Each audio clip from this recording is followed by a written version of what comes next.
very word secrecy is repugnant in a free and open society. You're in violation of secure communication procedures, Commodore. So we just went ahead and fixed the glitch. There is no America. There is no democracy. Our fifth objective, a new world order. There are no nations. There are no peoples. There are no Russians. There are no Arabs. There are no third worlds. There is no West. Right-wing conspiracy. What do you call it when the assassins accuse the assassin? A new world order.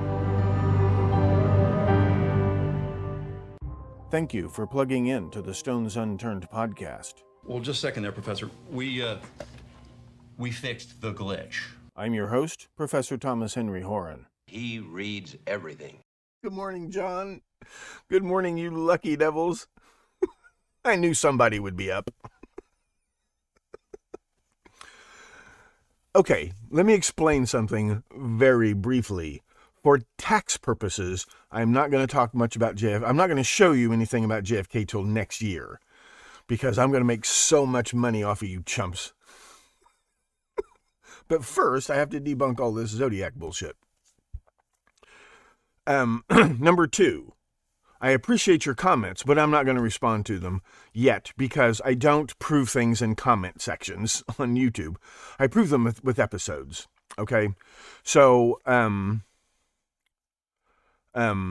I just think it's hilarious that I supposedly have 2,800 subscribers.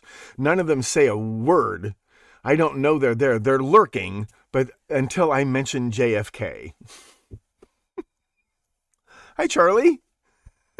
Welcome. So I will get really serious about JFK in 2025 sometime. But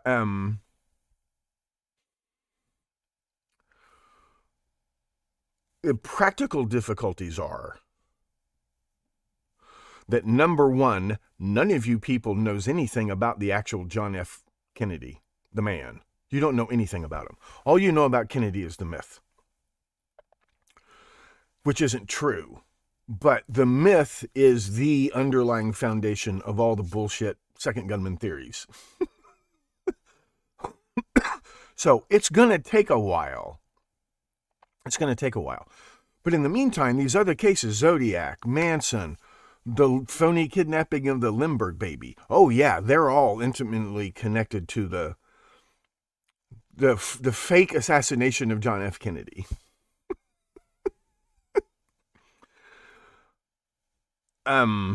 It's like ancient astronauts. None of you people knows where the whole idea of ancient astronauts actually came from. It wasn't Eric von Daniken. But you'll sit there and you'll make fun of certain people for believing certain things, and you'll sit there and you'll believe the exact same things they believe, but it's wrapped in a different wrapper. It's like Coke and Pepsi. Remember when The Simpsons was good? Remember when Homer found out how much money he could make begging on street corners when he was unemployed, right? And he took over this guy's corner, and the guy's like, this is my corner. And he's giving Homer advice. He's like, you've either got to be one thing or the other. You know, it's either this or a crazy conspiracy theorist. And Homer goes, so Homer just, Coke and Pepsi are the same thing. Wake up, people. And what I love about that is Coke and Pepsi are the same thing. But if you tell people that, they call you a crazy conspiracy theorist. And Homer instantly. I love when Homer is smart or right about something.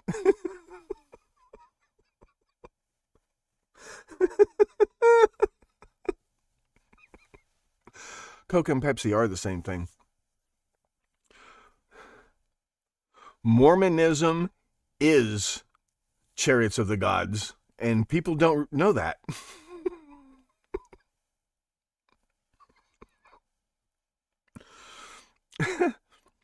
People think to this day, people believe, historians believe, not just you chumps, historians believe that Adolf Hitler ran Nazi Germany, and nothing could possibly be any further from the truth.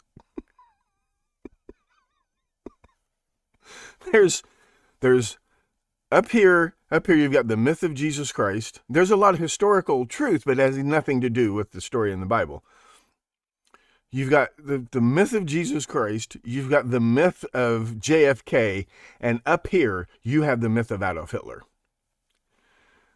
It is the greatest myth of all time. And what's hilarious is it was created by Adolf Hitler, who was an expert in one thing and one thing only, lying to people. And he creates this myth about himself with a lot of help. He hired a lot of help, and he had a lot of help. People like Rudolf Hess, for example, the guy who actually wrote Mein Kampf. Hitler never even read Mein Kampf. There isn't one shred of evidence that would indicate that Adolf Hitler ever read Mein Kampf. Not one shred of evidence. But he creates this myth about himself that historians to this day believe. And none of it's true. None of it's true. Hitler was a petty crook. He was a con artist.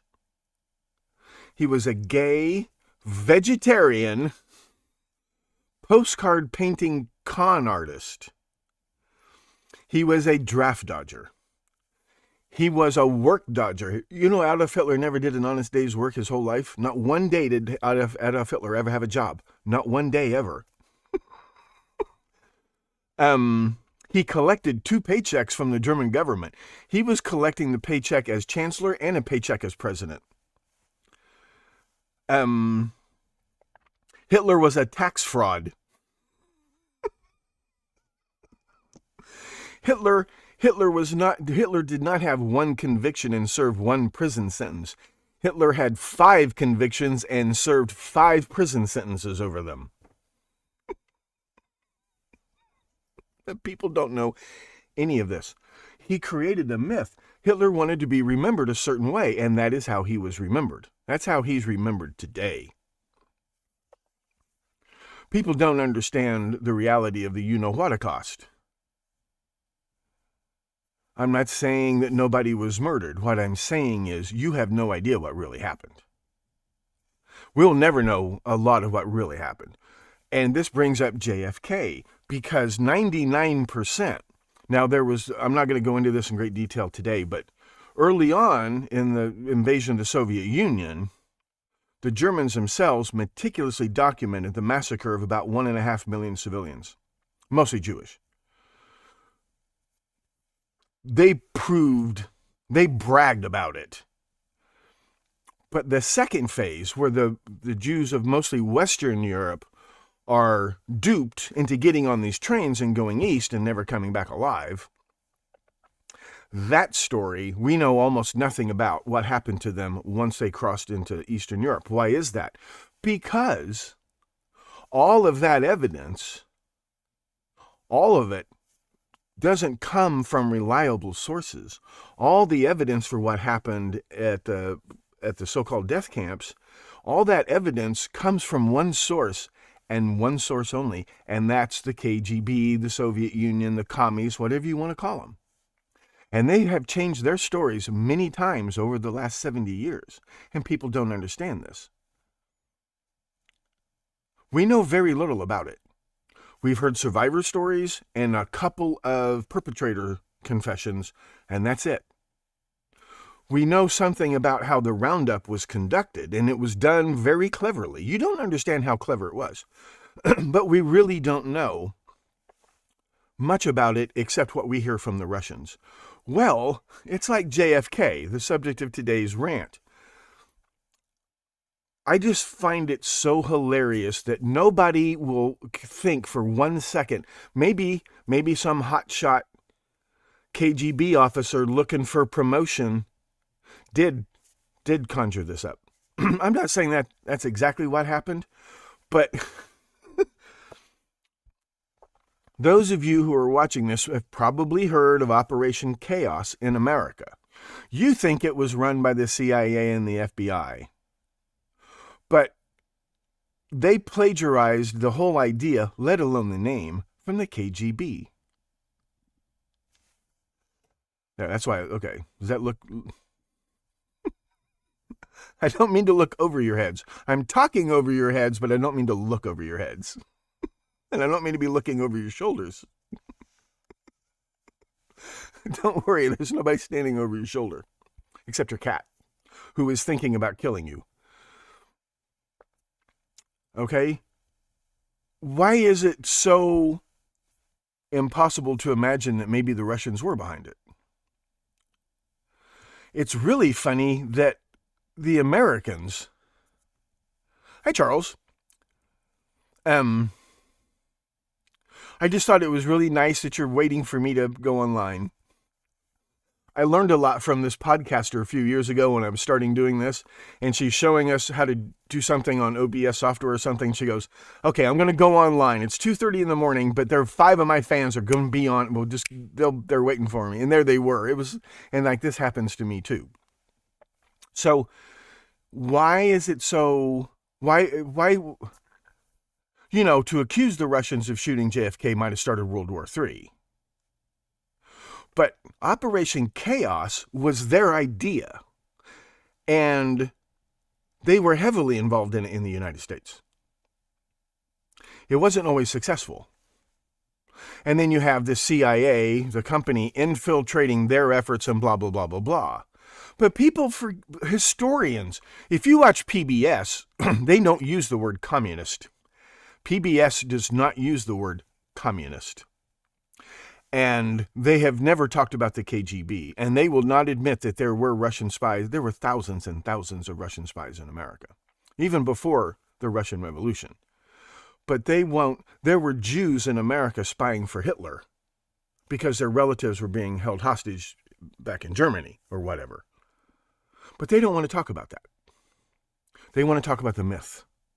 And the myth is that the KGB never existed, the Soviet Union never existed, and it wasn't communist either. Why can't the communists have something to do with the assassination of JFK? Why not? But all of this goes back to myths about JFK that aren't true. JFK was Hitler. JFK was a sock puppet. JFK was a sociopathic actor who was trained to play the role of President of the United States of America. He was failing horribly. Some of the women he was having sex with were Stasi agents, right?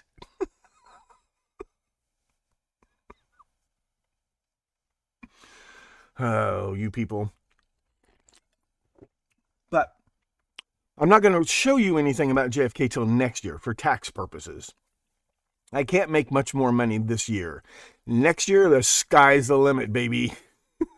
I'll probably start a whole new YouTube channel just about JFK. But I'm not going to prove things in the comment section. I appreciate your comments. I appreciate your comments, but I'm not going to answer questions in the comments. I'm not going to prove things in the comments because, number one, it's too fucking time consuming. I'm not writing any more books. I'm just doing this. This is it. This is all you're going to get. But I will show you the truth. But I probably have to start with the myth of Hitler because you have to understand that there's no coincidence that there's a myth of JFK that's exactly like the myth of Hitler. That's the script that they follow. The Nazi Party and the Soviet Communist Party both come from the same movement. To a great extent, the war between Germany and the Soviet Union in the 1940s was planned in advance. And the people who planned it hijacked both governments and caused this war to happen because they sincerely believed in social Darwinism.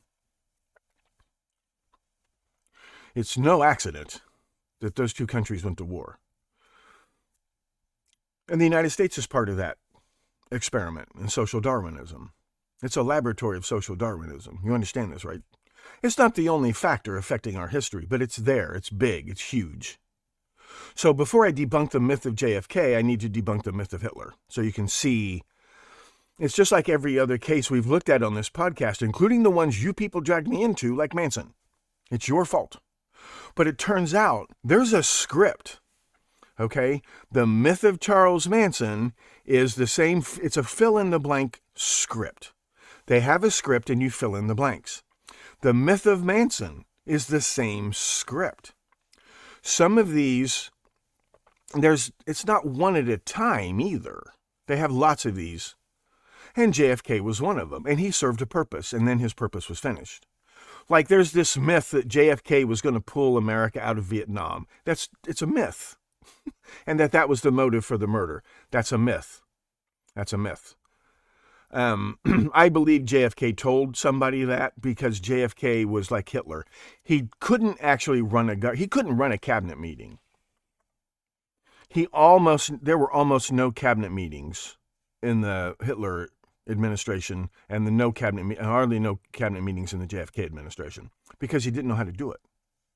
He wasn't a president presides over committee meetings. That's literally what they do. But dictators are weak leaders. They can't do that. Lincoln was probably the best president, the best politician who ever presided over a cabinet meeting ever. But Hitler, JFK, these people don't know how to do that. They can't delegate authority. They can't lead anybody. But some of them have a talent for going on camera and acting like a leader, even though they're not really leaders. It's like Hitler. You see the speeches and the cheering crowds. Those are propaganda films. Very carefully edited with special effects to make it look like Hitler wasn't popular at all. He wasn't even all that popular within the Nazi Party. And he wasn't all that popular in the SA, the Sturmabteilung. He wasn't that popular among the stormtroopers. They just created an illusion. They created a propaganda campaign, a media campaign that made him look popular. And historians to this very day think he was popular.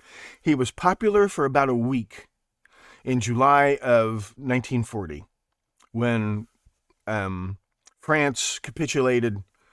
The war was over.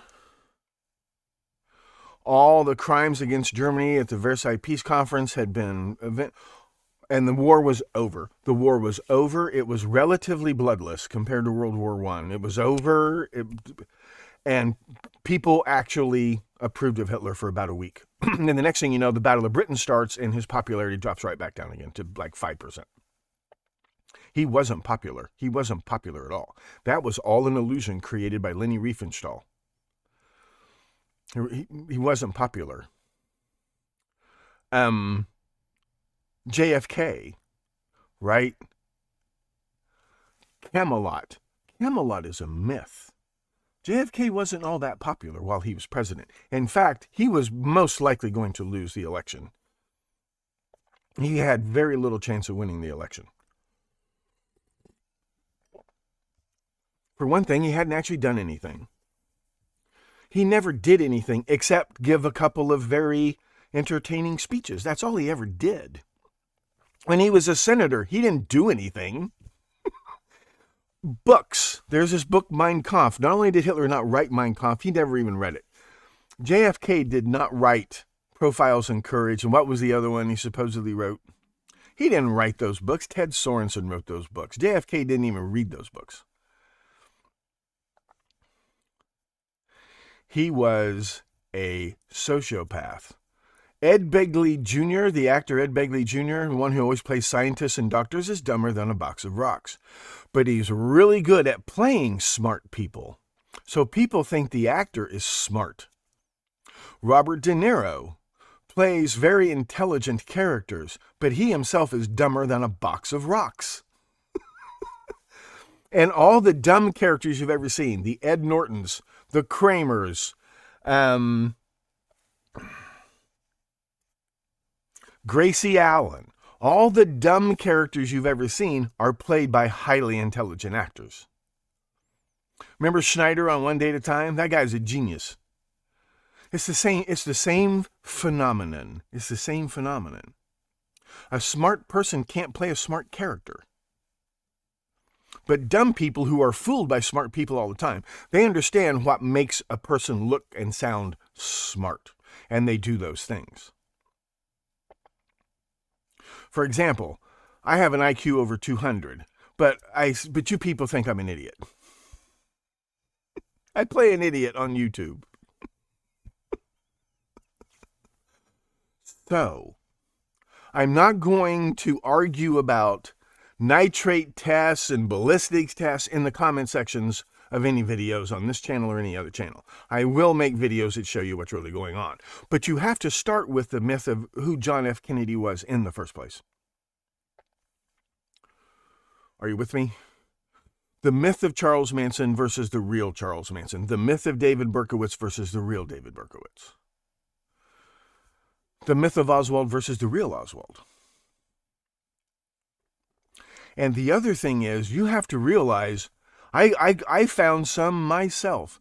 You would not believe just exactly how many Russian spies there were in America. I mean, thousands. How many moles there were inside CIA, OSS, whatever the hell you want to call it. Just how many moles there were. You have no idea. You have no idea why America got involved in the Vietnam War in the first place and why America lost. We lost because of Soviet moles, going back to NKVD moles inside CIA.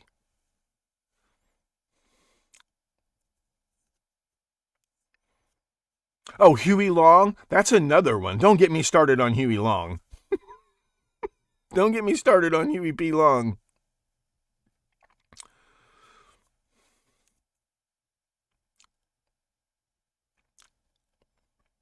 Otis who?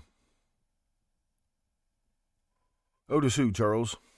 I just woke up, and this is decaf coffee.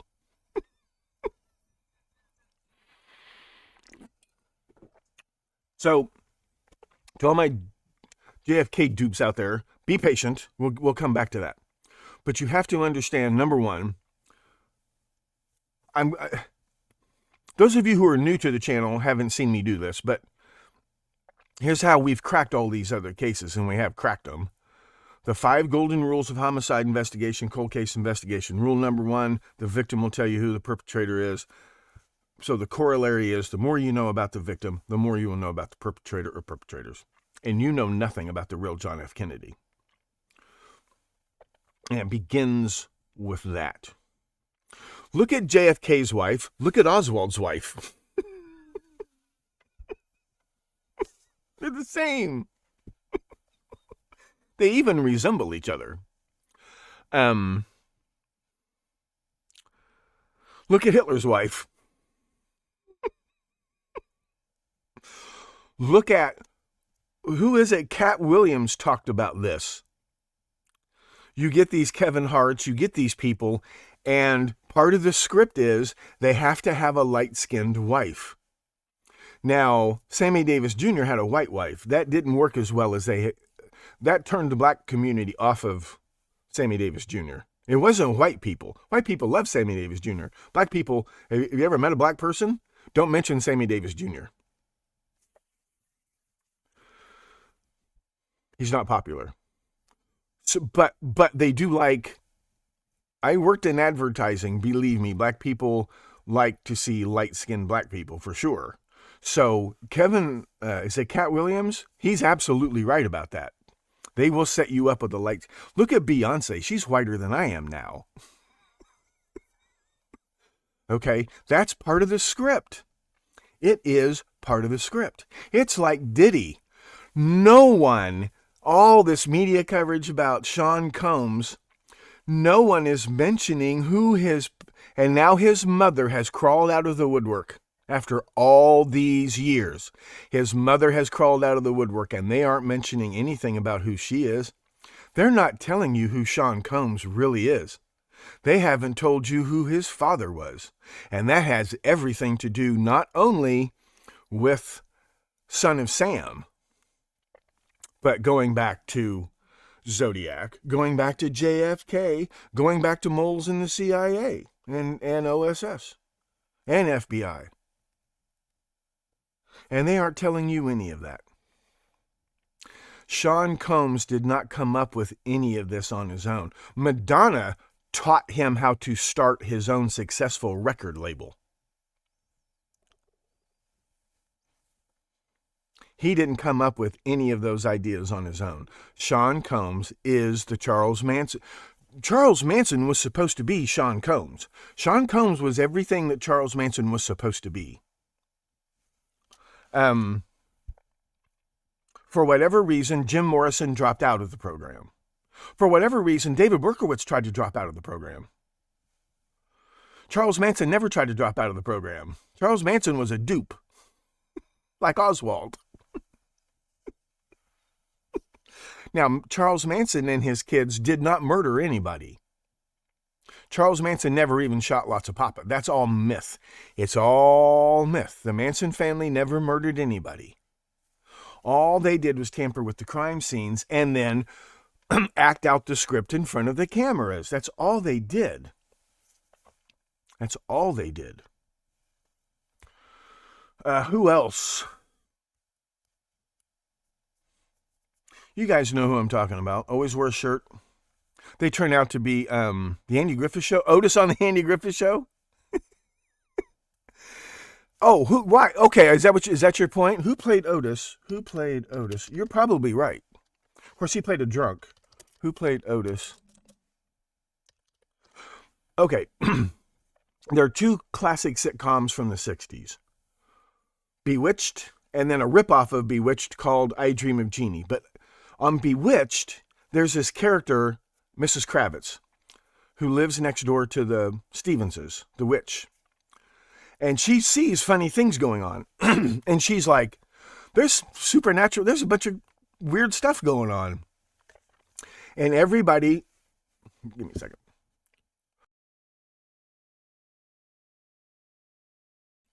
Her husband and everybody else just treats her like she's crazy, right?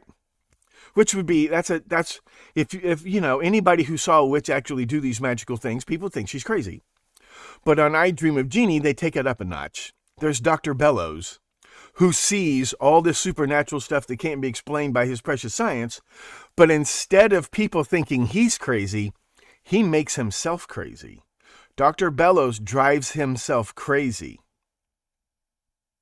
because he refuses to believe his own eyes. And that's what your typical JFK nut, your typical Zodiac nut, your typical Manson nut, that's what you people are. You people aren't Mrs. Kravitz. You think you're Mrs. Kravitz, but you're not. You're Dr. Bellows. You drive yourselves crazy trying to explain things that you don't like when you see them. And on I Dream of Jeannie, all of this can be explained because Major Nelson is crazy. All this magic stuff happens because Major Nelson is crazy. Well, I'm going to uncrazy you people whether you like it or not. So let me finish Zodiac, partly because this documentary is about to drop. So give me 10 days to finish Brian Hartnell, Cecilia Ann Shepard, and Arthur Lee Allen, because all this stuff matters a lot. This stuff matters a lot. Remember, JFK was in the Navy. He didn't belong in the Navy, and he had no business being put in command of a ship. It's funny because L. Ron Hubbard briefly commanded 2 small ships before the war even started, right? And he was removed. They gave him command of 2 ships because of who his father was. But he didn't last very long. Well, that's the same thing with JFK. If it wasn't for his father, he never would have been given command of a rowboat. He had no business. But see, that's like Hitler. Hitler didn't know how to fire a rifle. Hitler couldn't have shot himself because he didn't know how to use a gun. He taught himself how to use a howitzer. Like, he kind of trained himself. And there was a German general who knew Hitler and who worked with Hitler when Hitler was micromanaging the invasion of Poland, and said, you know, he probably could have, he hated the army culture, but he was qualified probably to be a regimental commander and would have done a decent job of it. But that was as far as it went, as far as he was concerned about Hitler's military training. But Hitler never trained to be a soldier. He was a reservist. Not like a National Guardsman where you're still trained. He had no military training of any kind whatsoever. And he actually spent very few days in the actual front trenches. That only went on for a brief period of time. The first month of the war, his unit was counterattacked, the Battle of the Marne, and he might have been injured, but see, all that other stuff is a myth about Hitler. Hitler was a headquarters puppy. He very rarely visited the front trenches the last 3.5 years of the war. He almost never went to the front trenches. And as far as his medals go, those were he probably blackmailed his commanding officer. He was probably having an affair with his commanding officer and blackmailed him into giving him 2 Iron Crosses.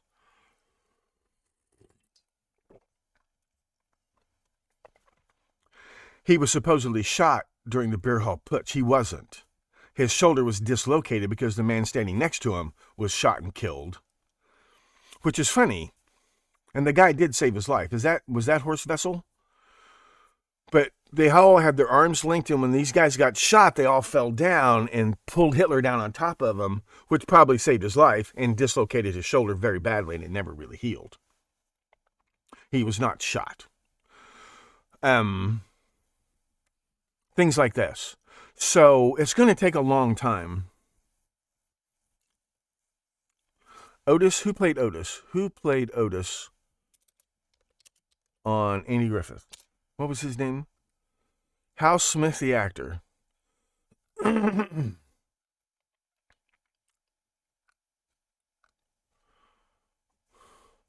300 Film and Television Productions.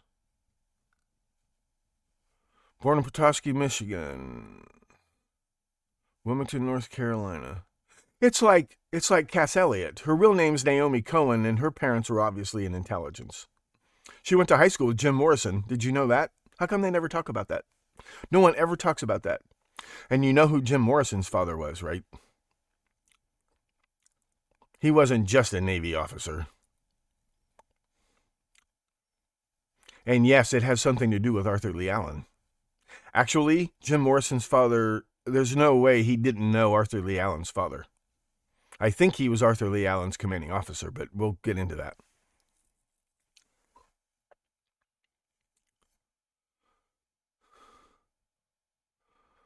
He did Special Services, which is entertainment.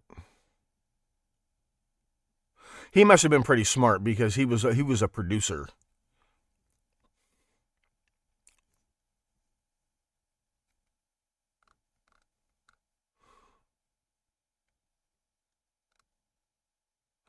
The myth of Mark Twain. Mark Twain was a draft dodger during the Civil War. Did you know that? The only reason he went to California was to duck the draft.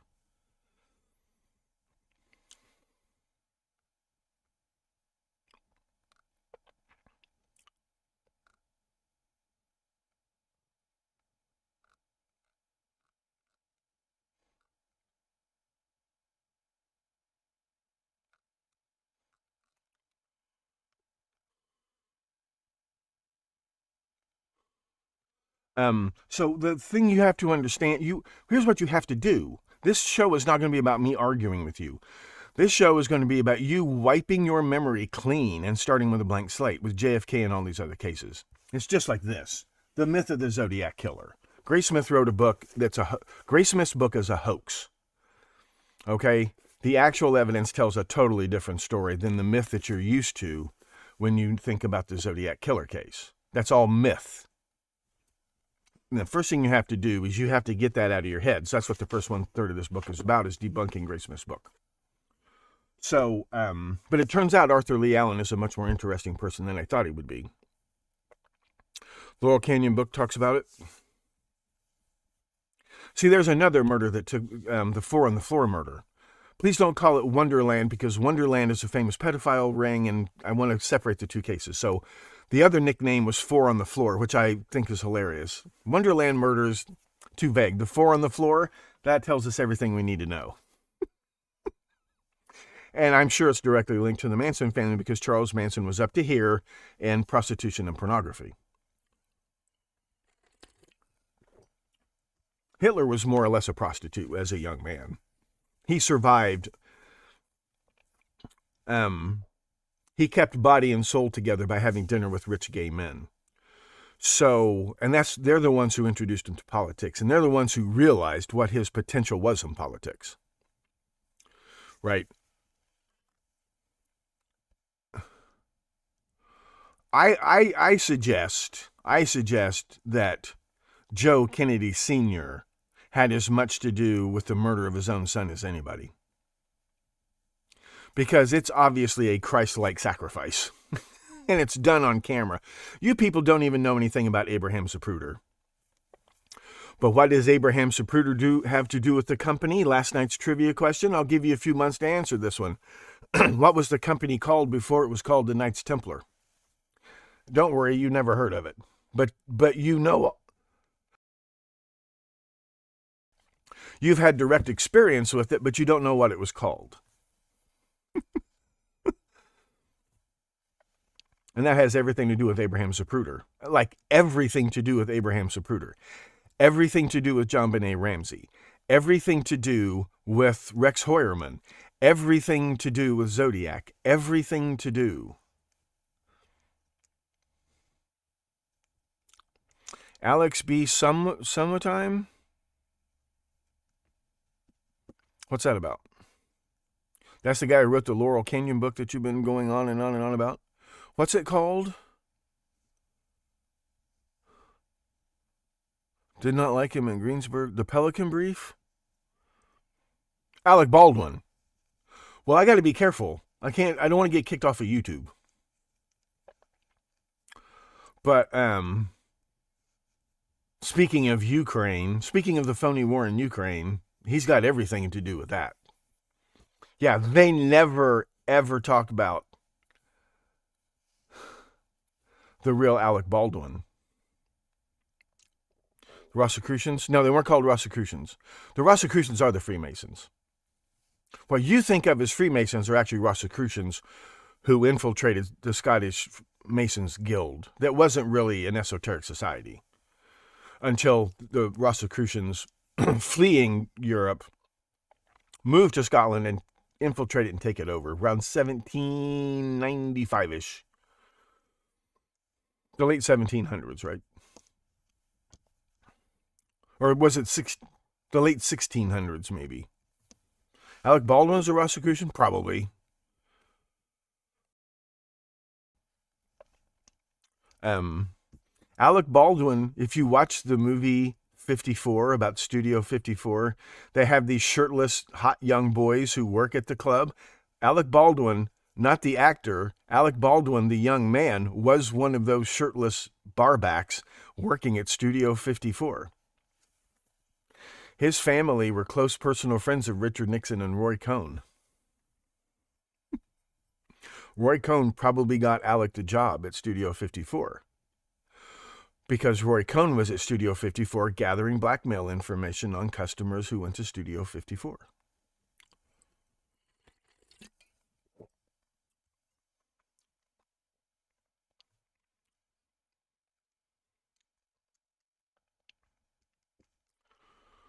So,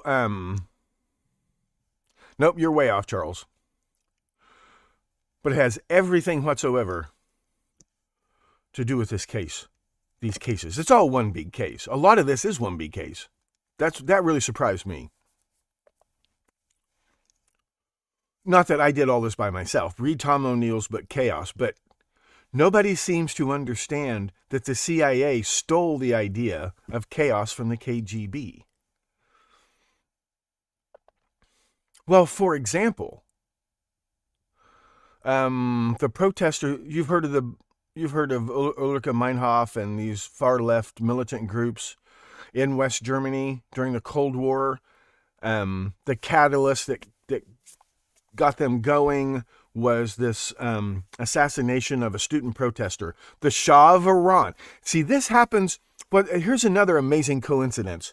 Wherever the Shah of Iran went, there was some false flag assassination.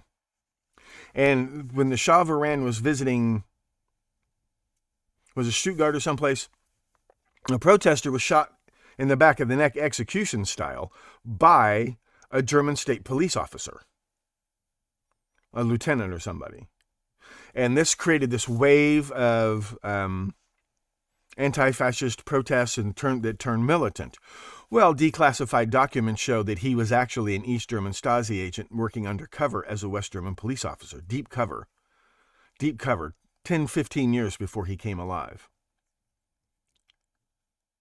Well, why can't that be Lee Harvey Oswald? But nobody wants to even talk about the KGB and Lee Harvey Oswald. They don't even want to talk about it. Why can't they be involved? But the assassination of an American president is what? It wasn't just the CIA who went around assassinating the presidents of banana republics. So did the KGB and Stasi. They did their dirty work for the KGB. They did it too. Well, why not assassinate the president of the United States? It's part of your playbook. Your playbook is to create chaos and anarchy by doing things like assassinating the president of the United States and blaming his own intelligence service for it. That's from the playbook.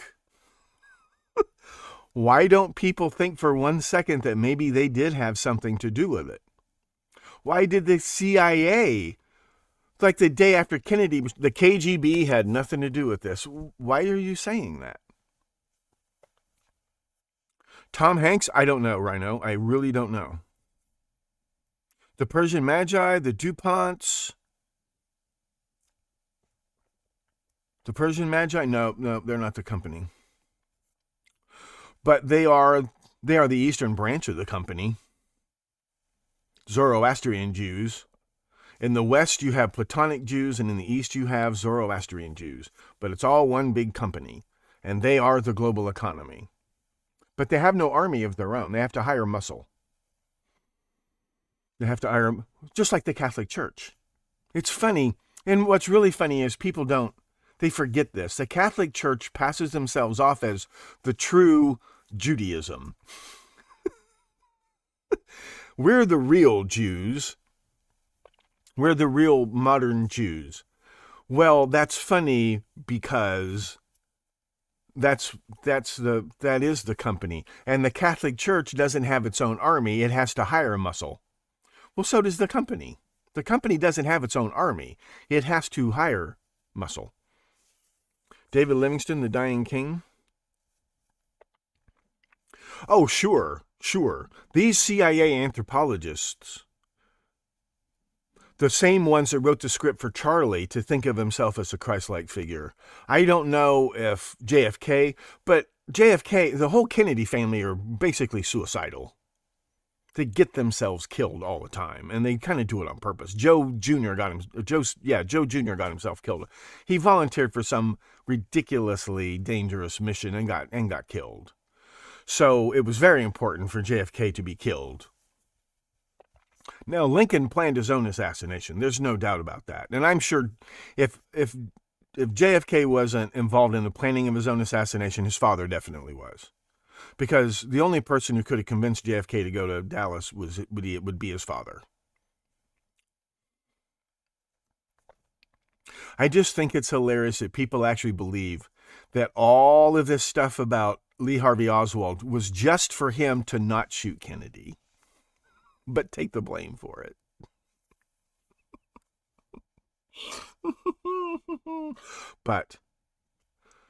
But see, they know how to create a conspiracy theory that people will believe.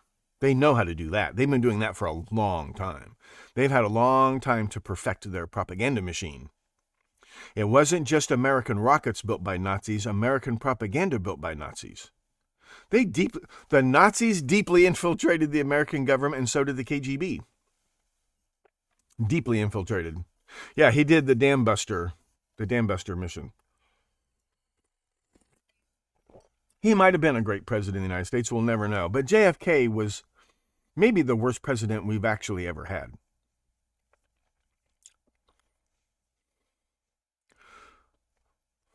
But he was definitely under the influence of KGB moles in American intelligence. Definitely. They're the ones who got us involved in Vietnam in the first place. The reason America got sucked into the Vietnam War was manipulation and influence by the Soviets over American policy.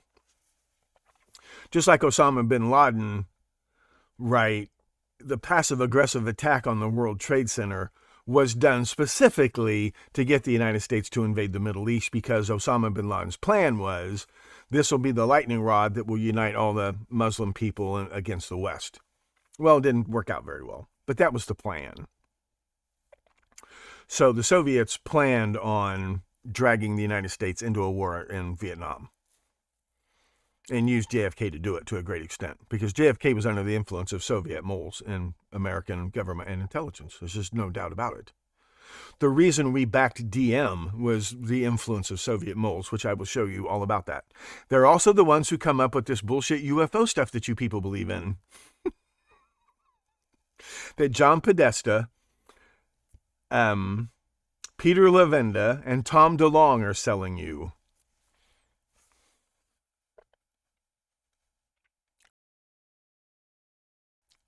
But be patient. We will come back to JFK, because all of these conspiracy theories do lead to JFK. The two big mountains in this are the phony kidnapping of the Lindbergh baby and the phony assassination of John F. Kennedy.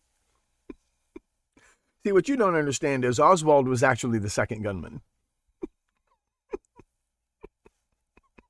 The gunman on the grassy knoll actually missed. Oswald had to take the second shot. That's what you don't understand. But all of this garbage about the autopsy reports, all of this garbage about the doctors at Parkland Hospital, all of this garbage about nitrate tests, all of this garbage about people who heard bullets whizzing past their heads, all of that will be explained in the fullness of time at the appropriate juncture, but I'm not going to argue about it in the comment sections of the videos, okay? You got to watch the videos, because I'm not talking about, these aren't simple explanations for simple cases. This is re-examining the whole entire thing from square one. And if you don't have the patience for that, but this is how we do it here on the Stones Unturned podcast. That's why there are 13 episodes on the phony kidnapping of the Lindbergh baby alone. And those are like 2.5 hour episodes. Most people don't have the brains to sit through that much material. Oh, that reminds me. The myth of boredom in the classroom. As a teacher, I learned something. When people get bored with something, here's how the human brain actually learns. Every day, you take in a whole bunch of information about the world around you. You take in visual information, you have conversations with people, you watch ads on TV. You think you're not watching the ads, but you are listening to the ads. You take in all this information, and then when you go to sleep at night, that's when you process the information and store it away in the form of memory. And the emotional center of your brain sifts through all this information and picks out what it thinks is important, and that's what it remembers. That's why, rule number 2, homicide investigation, you must interview witnesses before they go to sleep. If you let a witness go to sleep before you interview them, their memory will be altered in important ways. People with eidetic memory, but the memories tend to be incomplete. Their visual information might be complete and they can recall that. There's a defect in their brain that does not allow them. Your brain will process the data it absorbed that day, and then it will store the imaginary version that it creates because it thinks it's important for your survival. Your whole entire worldview, you live in a self-created matrix. People like me who learn how to hack that system know how to sell you phony baloney conspiracy theories, like the resurrection of a guy named Jesus. What cracks me up is the story itself tells you that his own friends didn't recognize him. But people believe he was resurrected from the dead anyway, because there's an emotional attachment to that, because we're all afraid of death. So the human mind, which can foresee the future in ways animals apparently can't, we want to comfort ourselves that we're not really going to die, so we believe in a myth about a guy who was resurrected. Now, I'm telling you as somebody who's died a couple of times, death is nothing to be afraid of. What you want to be afraid of is wasting your life, doing crazy conspiracy theory podcasts, for example. Death itself is just, you're not dead, you die, but nobody really knows what happens next. I'm not getting into that. But the story itself tells you his own friends didn't recognize him. There's an episode of Futurama where Bender has an affair with the ship. They give the ship an artificial intelligence personality, and Bender starts dating it. And then Bender dumps it. And then the ship starts stalking Bender and catches Bender with another fembot. And Bender says, well, this is my sister or whatever. And the ship says, oh, I would really like to believe that. So I do. People who understand how this works hack into that. I know how to do this, and next year I'm going to make so much money. But this year, for tax purposes, I'm sticking to the truth. But as a teacher, I learned how the brain processes information. When teachers think students are bored, they think they need to entertain the student. They need to make the information more entertaining. That's not what's happening at all. If you're bored, it's because your short-term memory is full. When you're bored and start yawning and you start getting sleepy, your brain knows it needs to stop taking in any more information, and it needs to stop and sleep on the information it's already absorbed. And if you're sitting in a class, if you're learning something new, okay, I've said this before and I'll say it again. If you got an A in any class you ever took, you wasted your time and money because you didn't learn anything new. If you stayed in the class and tried really hard and you got a D or a C, you learned a lot. If you got an F, you weren't paying any attention at all. But A students don't learn anything because they knew it already before they walked into the classroom. But when students are bored and they start yawning, it's not because you're not being entertaining enough. It's not even that they're not interested in the subject. It's just that their brain is full temporarily. Because if this is new information, it's like this book. Everybody already knows, they've memorized the myth of the Zodiac Killer, and they have an emotional attachment to it. And it's usually attached to your ego, but there's an emotional attachment to it. You know, you're not really going to survive a serial killer attack by learning the myth of the Zodiac Killer. So what is the only emotional attachment you have to a certain story in your matrix? And that is your ego. It's not one thing you have to unlearn. It's everything you have to unlearn. And you have to learn all the actual facts. It's not that you're overwhelmed by the facts in one murder case. You're overwhelmed by the facts in 5 murder cases. It's just too much to take in all at once. It took me several years to study these reports and figure out what they really said. And discussing it on my old website, where we did argue in the comments. Blah, blah, blah, blah, blah. It took years and years and years. Sitting down and reading this book will overwhelm you. It takes a long time to read this book because it's packed with information, which as a teacher, I understand is the dumbest way to try to teach people things. But when there's this much information that you have to present to people, and JFK is the granddaddy of all of these, everybody knows the myth of the JFK assassination, and when you try to tell them new facts, well, what about this? Well, what about this? Well, what about this?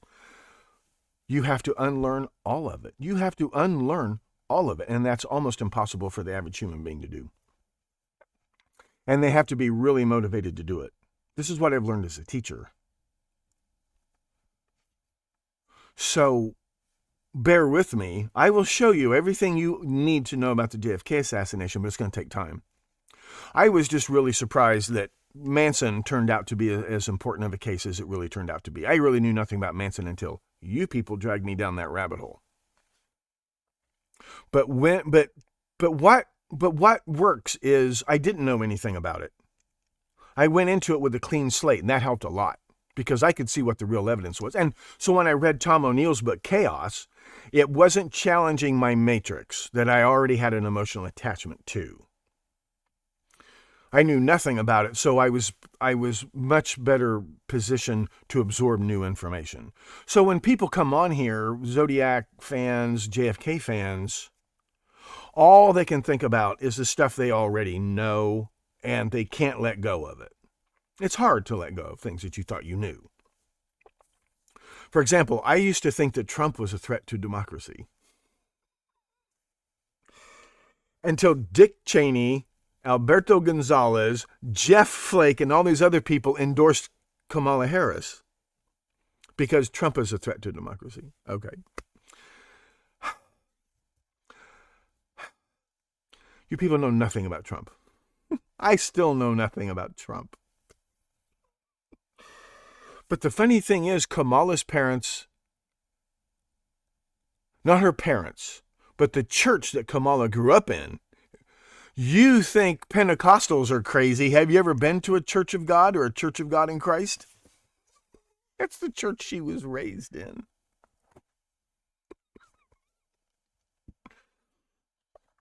But the minister of that church knew Diddy's mom. Because there are others. Tupac's mom, they all knew each other.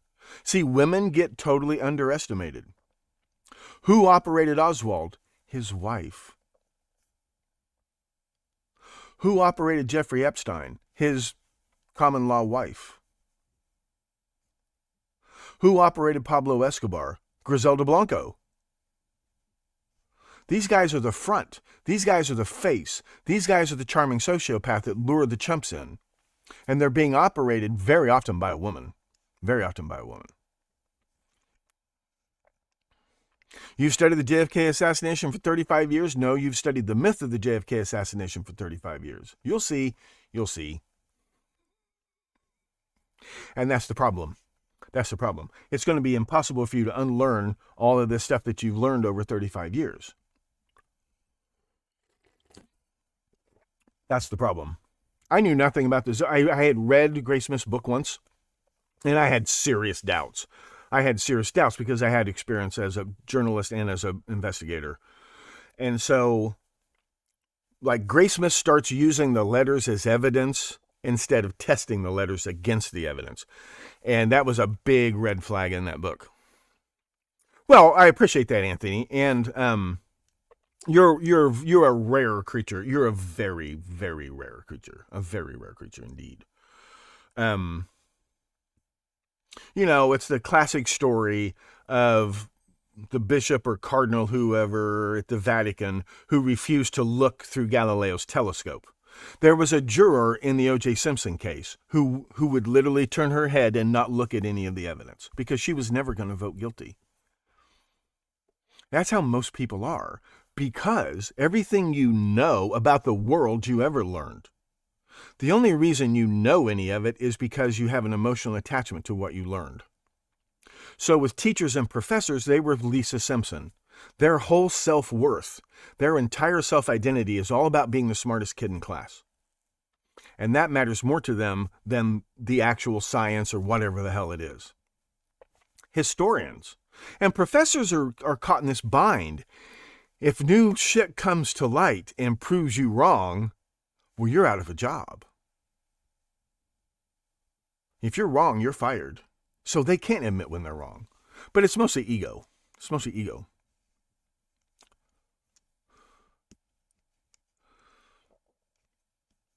Well, thanks, Anthony. Women rule the world, Bob Dylan. More than you think.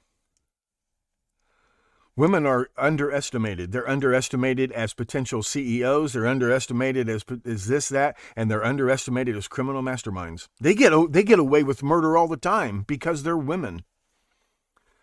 And believe me, crime is an equal race, religion, gender crime is an equal opportunity employer.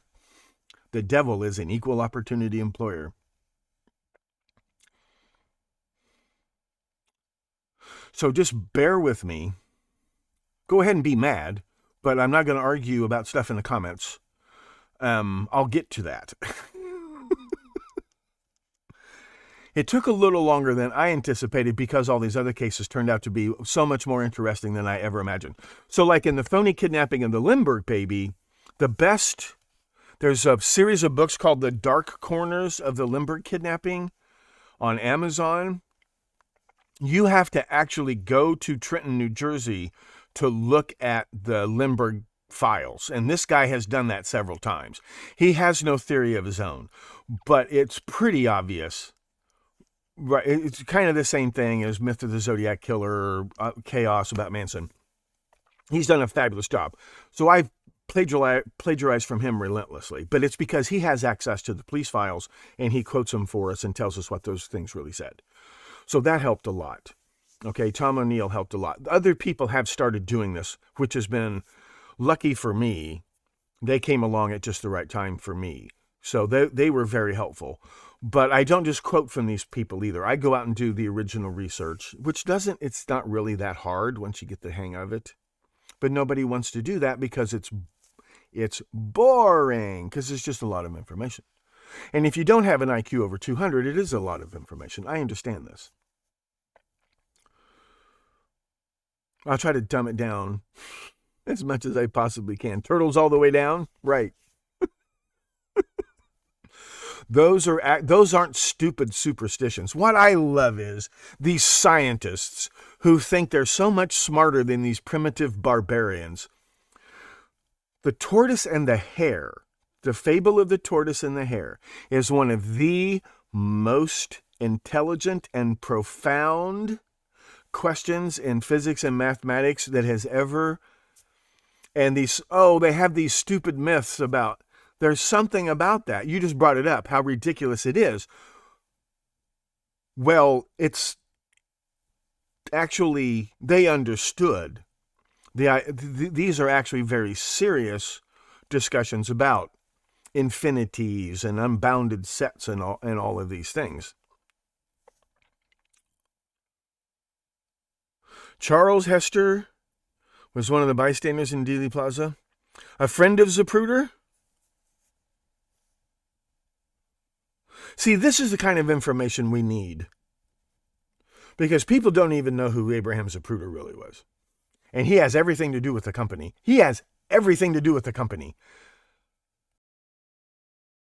Abraham Zapruder was like old school company.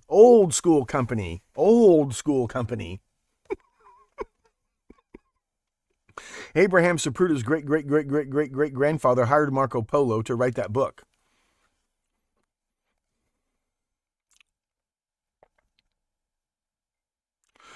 Okay, Beatrice is the broad that Abraham Zapruder was supposedly leaning on when he was filming the assassination.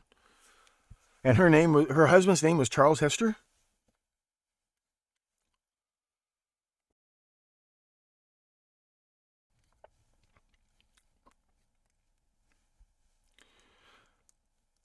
But it's Abraham Zapruder's film that creates the myth of the second gunman. So why are you believing the myth of the... No, I'm using the rhetorical... I'm using the royal you. If everybody knows that Abraham Zapruder is a disinfo prop, then why do you believe his theory about the second shooter? That was Marilyn Stitzman? Okay.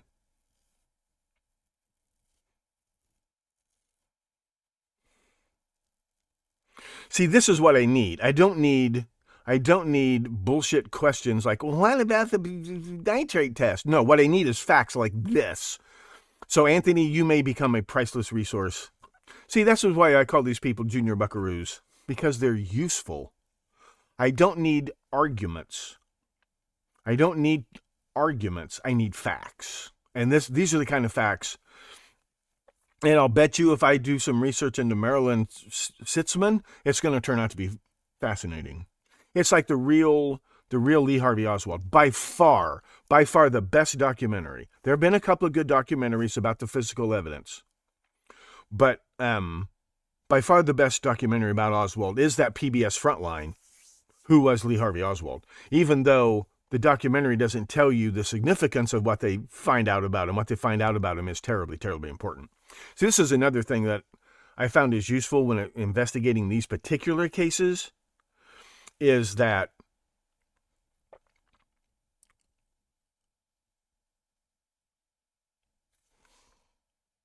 how do I put this?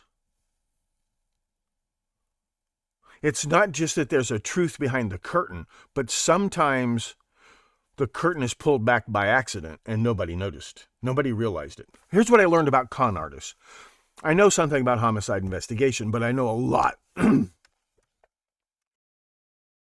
I know way too much about frauds, con artists, and advertisers. They're the same thing. Advertising is a con. It's not just putting bikini chicks next to beer cans. It's all about it. They all use the same methods. And once you see the method, then you can't stop seeing it. Once you see it. And that's the point. It's the first sniff test. It's the first glance test. The Wizard of Oz is very impressive until if you look twice at the curtain, the whole thing falls apart. Every con artist is exactly the same. They have one trick. If that doesn't work, they move on to the next chump. If you look twice, if you sniff twice, the whole thing falls apart. And that happens a lot. It's like that Frontline documentary about Oswald. They didn't realize it, but they actually revealed the truth.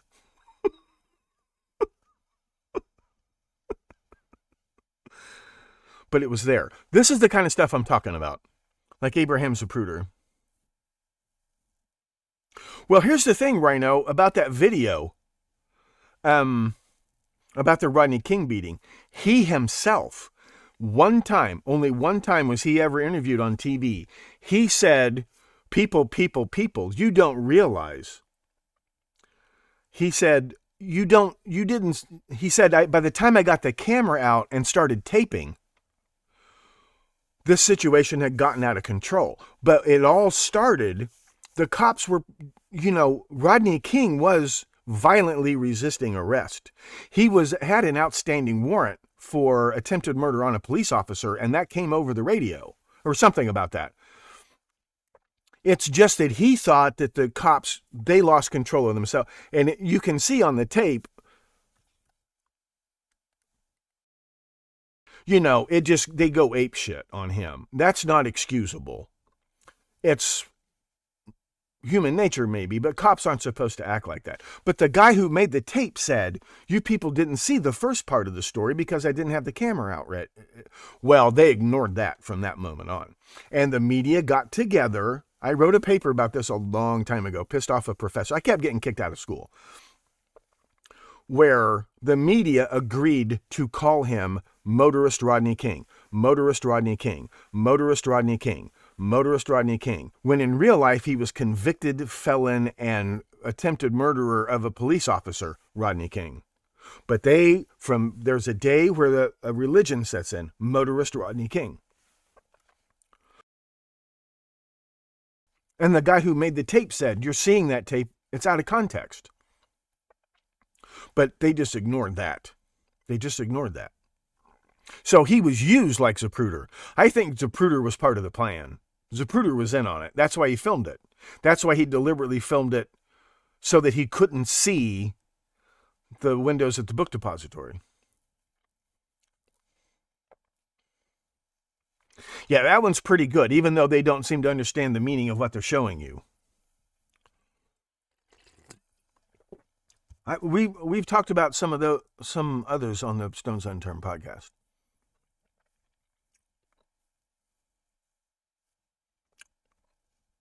I'm trying to think. Don't interrupt me. So my major point was, I don't need people to argue with me. I can walk out on this. This is a college town. I can find people to argue with. What I need you people for is to pass along facts. Okay, not arguments or theories. But I do need your theories. Now I will put out a call for conspiracy theories. God damn it. Sorry, fall allergy season. What I need are crazy conspiracy theories about tunnels underneath Pensacola, Florida. Crazy conspiracy theories about the Massey affair. Crazy conspiracy theories about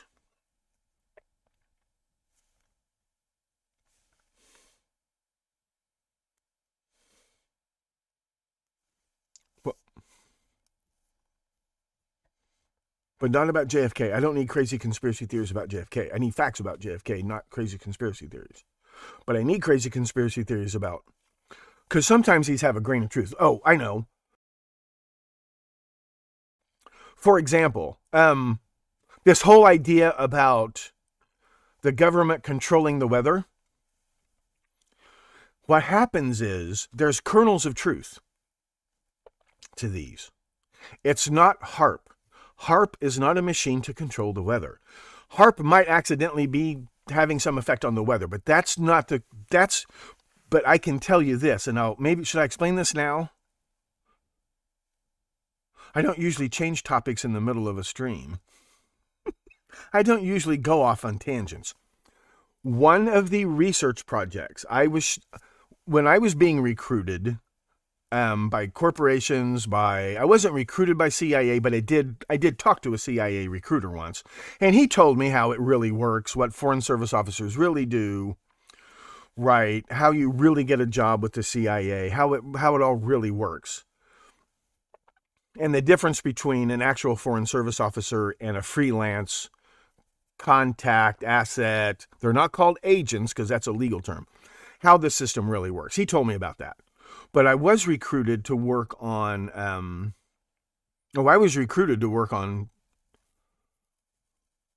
there were two competing programs.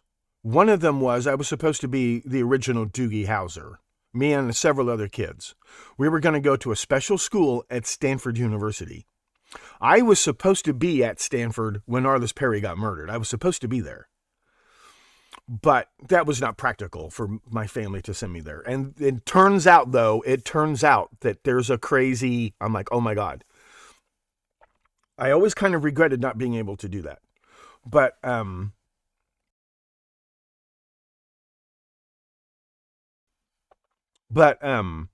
the other one was because I lived in Illinois, the University of Illinois had a program for gifted students that would have pushed me into either nuclear research, supersonic aircraft research. I was interested in set theory, which no one at the University of Illinois really knew about. And there was a visiting professor, I'd read his papers and I was very interested, and he was teaching a class. And he looked me in the face and told me he didn't want Jewish students in his class. And I'm not even that Jewish. And most Americans would never, do I look Jewish to you? No. In genetic research, mapping the genome and doing all this other stuff. So in the process of that, various people would show me projects. And when I got a little older, and they're like, what's the job of a professor? Like, not everybody gets to be a professor. It's a very competitive industry, and you don't make much money. But the way it works is what you're there for is to get grant money sent to your university. That's where the money comes from. So they're explaining to me how this system works. Now, if you're working on something like the neutron bomb, you got a lot of competition, and only the top is going to get the money, right? But there are other research protocols that have money budgeted for them that were not taken seriously. And as a professor, you're not going to win a Nobel Prize working on this junk, but you could get money coming in the door, and that you could get a job by doing research on certain projects. So I remember they had a set of binders, and these went back. These went back to World War II. Some of these projects had already been completed. Some of them had been canceled. But I'm flipping through, looking at these various research protocols, specific projects, and I'm looking at one of them I remember was a plan for disrupting the jet stream. And the proposal was was it CIA or Defense Department? The proposal was we could mess up the weather in the Soviet Union and bring down their economy. I was told, I asked about this, is this possible? And they said, well, it's not realistic. And they didn't say it wasn't realistic. They said it's not a serious program, and that what that meant was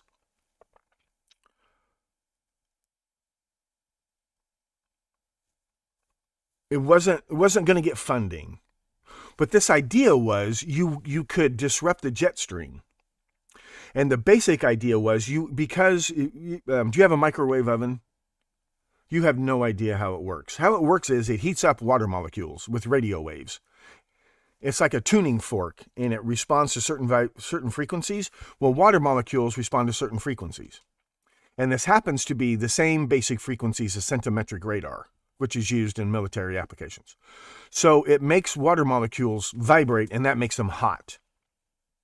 So when you go to Walmart and you buy a really cheap ceramic cup, and you put some water in it, you put it in the microwave, and you heat up the water, and you take it out, and the handle burns your fingers, that's because cheap ceramics, they throw them in the kiln before they're dry, and water gets trapped inside the clay, and that water heats up when you put it in the microwave. If you go to Starbucks, I'll tell you, this is one thing about Starbucks. They sell very high quality ceramic mugs, very high quality.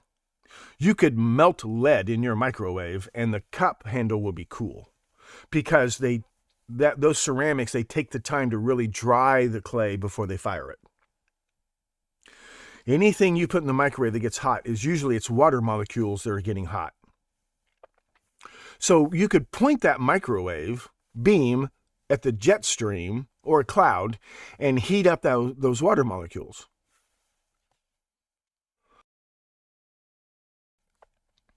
So I was told there was a parallel program. One of them was cloud seed. There was not a program, a protocol. How to disrupt or weaken hurricanes before they make landfall. One idea was cloud seeding. If you could get all that, because when a hurricane, I'll explain fluid dynamics later, but if you could make it rain, all that heat energy is released into space, and there just isn't as much energy driving the hurricane when it hits land. And a lot of the rain would fall out of the cloud before it hits land. What hit North Carolina was rain, not wind, it was rain, buckets of rain. So one idea was cloud seeding. Well, that didn't work. Another idea was you could disrupt it. You could heat it up and disperse it. But one of the protocols sold to the government was about disrupting the jet stream. Now, this turned out not to be very practical, because even the proposal I looked at calculated it would take at least 500 megawatts, maybe 1,000 megawatts of microwave, and it had to be focused on, and the jet stream is actually, it's like 60 miles wide or something. Like, it would take a huge amount of power. And the second problem is the results would be completely and entirely unpredictable. But anybody else who ever heard of these programs, these rumors would be out there. The government is working on plans to control the weather. If you combine this with this global warming conspiracy bullshit, where they create the illusion that scientists know how to control the weather, or could control the weather if you give them enough money. And this is what I'm talking about. I was told, if you can come up with a proposal that matches some of these protocols, there's a lot of money just sloshing around, that's not being spent, but it's been earmarked. And if you make friends with the right grant coordinators at the right universities, but you got to plan this. See, here's another mistake people make. They go to college and then they try to pick a grad school. That's the dumbest thing you can do. You have to plan where you're going to get your PhD.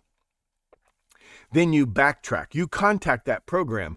Where do most of your doctoral candidates come from? Well, most of them come out of MIT. Most of them come out of Stanford. Whatever. You have to plan your bachelor's degree as part of getting your PhD, and your PhD is going to be making friends with the kind of people who will hook you up with the right grant money. Okay, I'll go into more detail later, but what I'm saying is, some of these climate scientists who are going around with their doomsday theories, and creating the illusion that they know how to control the weather if you just give them enough money, I'm telling you, those were guys and girls my age who learned how to game the system and create a career for themselves. There are a lot of sincere scientists who study this stuff, but the grant money started flowing in from people who were working on programs to control the weather on behalf of the CIA. I saw some of those, but I was told, if you can find somebody and you can come up with a proposal, but we don't think this is practical. The practical stuff like neutron bombs, hypersonic jets, there's fierce competition for that because those are realistic programs, and now it's going to be whoever gets the grant money and everybody else goes to work at Taco Bell. So the one reason it took me so long to become a professor was I retired from my entrepreneur career before I ever went to grad school and became a professor, because becoming a full-time professor, and even if you do become a full-time professor, you can get fired overnight. You've seen Ghostbusters, right? You've seen Ghostbusters. That's a very realistic movie because Bill Murray plays a Ghostbuster who doesn't believe in ghosts. He's running a parapsychology program at a university just to live off the grant money. And so many scientists, that's what they do. And remember, Dan Aykroyd tells them, I've worked in the private sector. They expect results. But their grant gets terminated. Bill Murray's experiment to see if negative reinforcement, that's not what that means. What people call negative reinforcement is actually positive punishment. Will positive punishment increase ESP ability? And his experiment is actually working, but he doesn't care. It's all about hitting on this girl. But because parapsychology was a fad, and politics got involved in it, and the CIA got involved in it, sprinkled a bunch of money on it, he's cashing in on those programs. Now, I saw programs 40 some odd years ago, far-fetched programs that the CIA was willing to fund if you could come up with an idea to control the weather. I'm not saying every climate scientist, but I'm saying the ones who really started this. I can smell it on them. I can smell it on them. They got their start working on programs for the CIA or Defense Department, these crazy ideas about controlling the weather. That's why some of these ideas, they're trying cloud seeding again, because there's grant money available. And you get corporations funding all of this. See, corporations like DuPont have invested a lot of money in green technologies. Well, if you abolish these environmental regulations, they've lost their competitive advantage. So now are you with me? It's all about the money. It's all about the money. It's all about this stuff right here. And this isn't even money.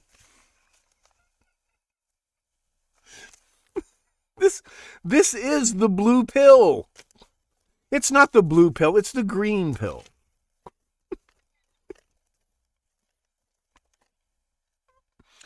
It's all about these. It's all about the kopecks and the shekels. And the pounds and the pence. That's what it's all about.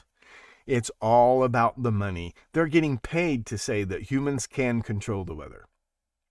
But in order to sell you on the idea that they can fix the weather, they first must sell you on the idea that you broke the weather, which most people don't believe. It's just another doomsday theory funded by the CIA for crazy reasons that don't even exist anymore. But that's how they got their start.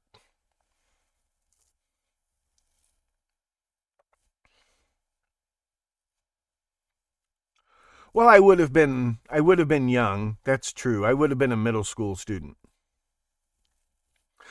Actually, they wanted me to be there in 73, but they worked with my teachers. Some of my teachers were willing to kind of play along with this. It was a laboratory school at Stanford. This turns out to be much more important than I realized at the time. Speaking of communists blackmailing Americans in the intelligence community, one of those victims, they turn people. One of them was a teacher in that program and would have been one of my teachers. But this was a program to let the student decide what they wanted to learn. And there would be an army of teachers who were there to answer questions. There was no internet.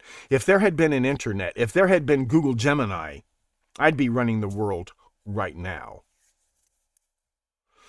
But yeah, the plan was if I couldn't be there in the fall of 73, I was supposed to be there in the fall of 74. After that, I'd be too old for the program. I was supposed to be there the fall of 74. But it was totally impractical for my parents to be able to send me to Stanford. And there were reasons they wouldn't tell me. I think they sniffed, because it turns out that some of the other programs that they were going to put me into, like aerospace, it turned out it was riddled with pederasts. A lot of those boys got abused. It turns out a lot of those boys got abused. I don't want to drag their names into this, but some of those boys got abused by their mentors. And I think my parents sniffed that. And they wouldn't tell me why they didn't want me to do this. So when I was old enough to go to the University of Illinois on my own, at 17, they had to treat me like an adult, which they hated. They hated treating me like an adult. They lost a lot of interest in me, but there was still, they lost a lot of interest in me. See, the thing about math geniuses is they burn out long before they're 30. Long before they're 30. See, I was supposed to be Steve Wolfram. He's a couple years older than he got his math PhD at 20. I was supposed to be in the same program. He didn't get his PhD at U of I, but he came there. I was supposed to do what he did. I was supposed to get my math PhD by 20 because you burn out so fast. So I'm 17 when I show up, and they're no longer interested in me as a math genius, but there were people who still, I was still a talent. I was still on the list. I was being recruited. I wasn't actively recruited by CIA, but I did talk to a CIA recruiter. He said, we have a place for you as computer science, crypto, which was something that had not been, the U.S. government never paid any attention to cybersecurity until the Podesta brothers came along. It's just the Podesta brothers took advantage of that opportunity to infiltrate their own people into cybersecurity at NSA and CIA and every place else. I was supposed to be one of those people. I was supposed to be a cybersecurity genius operated by the Podestas.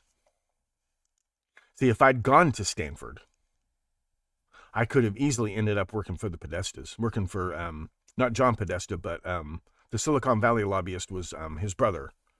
You don't hear so much about him. You know who I'm talking about. Always wore a shirt. The other Podesta brother. And it's funny, I think my parents kind of sniffed that out, because they did not like the idea of me going. See, maybe they'd find a job for my dad in Champaign-Urbana, but my dad's like, well, if he's only going to be there for a couple of years. I said, well, he can stay with the professor's family, and my parents were like, that's not going to happen. I think they sniffed that out. But like, for example, NASA, I was in the same pool with there's a Korean kid that went to work for NASA. He was my age. Sung-Young Park or something, Korean name. I'm sorry, I'm not making fun of it. It's just, they all sound alike. I don't remember his name, but when they finally got their supercomputer built, you've seen the episode of The Simpsons where Bart gets famous for a minute? And one day, Krusty just shoves him out the back door of the studio, and it's over. That's what happened to the kid. He worked for NASA for, my God, from the age of about 12 to the age of about 24. Did he work there 10, 12 years in a locked room doing You've seen the movie about the women, the black women who were these human computers. Well, he did the supercomputer stuff. He could do these calculations all day. I would get bored. That was one problem. But they kicked him out the door the day they plugged in their supercomputer, and he didn't even have a high school diploma. He didn't even make very much money. They used him up and spit him out. And I was supposed to be one of these kids. So I thank my parents. If my parents did one thing right, I didn't want to go either. It didn't sound, I was like, I'll be there in a couple of years. Send me books. Just mail me books, for Christ's sake. If there'd been an internet, I wouldn't have had to do those things. Whatever. But So I think, it's not HAARP. HAARP is, all they're doing, well, it's a protocol. They're studying the effects on communication of exciting the ionosphere. That's probably not going to control the weather. But they really have had programs for 50, 60 years, longer than that, trying to control the weather. Don't kid yourself. And a lot of this global warming horse shit comes out of those research protocols. I'm telling you. Especially the older ones, the ones my age and older. That's how they got started on this crap. Because the original global warming scientist was the original global cooling scientist. Remember global cooling? Remember when sulfur dioxide pollution was cooling off the Earth's climate and the glaciers were coming back? And he might have had a point. Well, congratulations, we stopped burning sulfur. Congratulations, now the Earth is warming up. Well, that's a disaster. But it's all about creating the illusion of control, creating the illusion of power. It's like Stonehenge. Stonehenge is not an observatory. They'd already made their observations. You don't need 20-ton granite blocks to observe the motions of the sun and stars. All you need is 2 sticks and a piece of string. Stonehenge is a machine for controlling the sun. The priest king would stand up there and command the sun to stop and go back south. Command the sun to stop and go back north. That's the illusion of control, which is what government is all about. The illusion that we know how to control the weather, so give us money. It's a con. It's a fraud. It's a hoax. A lot of the people who work on it are very sincere. You'll notice they never actually show you this science that proves that we control the weather. Have you noticed that? Have you noticed how they stand around and take credit for every disaster that happened? We caused that. That's the illusion that they create. That's the illusion that they create. All religion is a machine for controlling God. And as long as it's a convincing illusion, that becomes the government. What does this have to do with Operation Chaos? If you look at the covert invasion of Florida by Andrew Jackson, the purpose was to create chaos. And this would cause the people of Florida to lose faith in the Spanish imperial colonial government. Then they would be ripe for an independence movement and they'd be absorbed by the Union. Sam Houston, Davy Crockett, you talk about myths. You've heard the theme song to the TV show Davy Crockett, right? It's all lies. Every word of it is lies. He was elected to 1 term in Congress, and to this day, Davy Crockett holds the record for congressional absenteeism. Sam Houston, Davy Crockett, all these guys go to Texas. They sign an oath. They become Mexican citizens. They're allowed to immigrate into Texas to develop Texas on condition they do not agitate for independence. What do they do the day they get there? They start... Davy Crockett was not an Indian fighter. Davy Crockett murdered women and children. Those guys are murdering women and children. They're burning down post offices. It's Operation Chaos. They are there to create chaos in Texaco, and then this creates an independence movement. That's what they're doing there. And it doesn't stop there. Gaston Bullock Means, J.J. Nosovitsky, they all get their start running chaos along what was then the Mexican-American border. Those border states that are now Arizona, New Mexico, whatever. It's been going on for a long, long time. Tom Paine from Scotland comes to America agitating. He publishes Malinfo Prop about the British colonial government. It's the same thing, people. Coke and Pepsi are the same thing. Protests against the Shah. Protests against Batista. Protests for the Shah. Protests for Batista. This is the ideological battleground. This is the Sturmabteilung and the communist mobs on the streets of German cities. War is anarchy and chaos. The purpose of war is to create anarchy and chaos. Now, you do know that Ted Gunderson is a disinfo prop, right?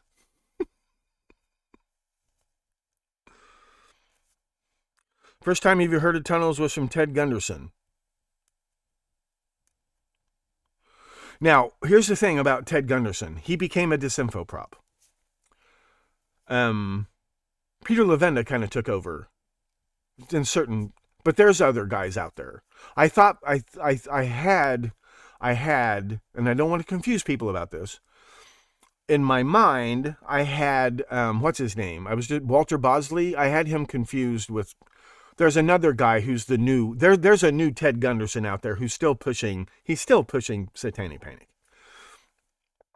Although Satanism is a real thing in Diddy and Beyonce and all that, right? Beyonce wears a Baphomet ring. They have sold their souls to the devil. They have done this. There's no real devil, but this is what they've done. Well, but what did Ted Gunderson, speaking of crazy conspiracy theories, what did Ted Gunderson have to say about the tunnels under, you're talking about Pensacola, right? Not just the ones in Washington, D.C. Those are real tunnels built by the Defense Department during the 1930s and 40s and after the war. Those are real tunnels. What did he have to say about, what did he have to say about the tunnels? Are you talking about the tunnels under Pensacola? Because that's what I'm looking for. Crazy conspiracy theories about the tunnels under Pensacola. What did Gunderson say about the tunnels under? See, he's more of a malinfo prop. There's a lot of truth in what he said, but it was not. He wasn't some hero. Now, there were tunnels under the McMartin preschool, but if you saw the photograph, right, that school they had these plywood boxes that you could make like human hamster trails out of. You could put them together and the kids could make tunnels and explore those. They did have those at that school too.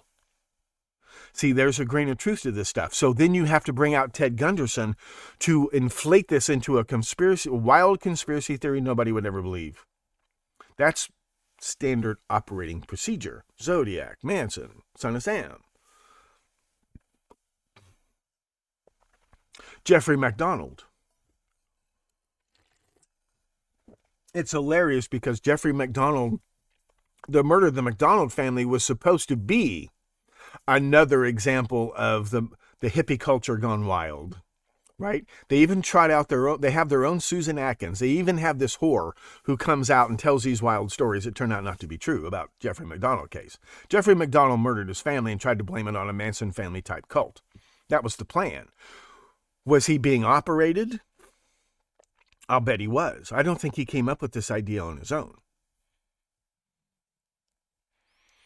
So did he have any crazy conspiracy theories about the tunnels under?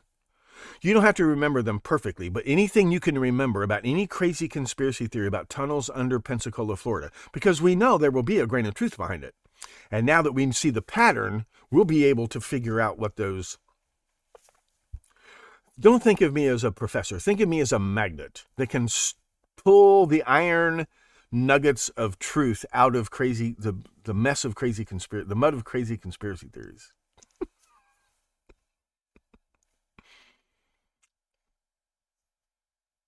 Tunnels under Washington, D.C., those are real. Well, anything Ted Gunderson had to say about the tunnels under Washington, D.C. But especially, I'm interested right now, call for conspiracy theories about the tunnels under Pensacola. Yes, one of the names she goes by is Helena Stokely. Yeah. Yeah, she's the Susan Atkins of the Jeffrey MacDonald case. And the broad from Cape Girardeau who inserted herself into the Otis Toole and Henry Lee Lucas myth, the myth of Henry Lee Lucas. There's a great documentary called The Confession Killer. That's first class, and that's a Netflix documentary. That's a first-class documentary. No more spoilers. You have to watch that. They do a good job of telling that story, too. And it turns out that sheriff who's operating Henry Lee Lucas, it turns out he was the guy in the plane, the Civil Air Patrol plane that was in the Texas, University of Texas clock tower shooter. The former Marine. He didn't serve with Oswald, right? They were not, but at the same time, Oswald. Boutwell. His name was Sheriff Boutwell. What a coincidence. He turns up in the Henry Lee Lucas horse hockey.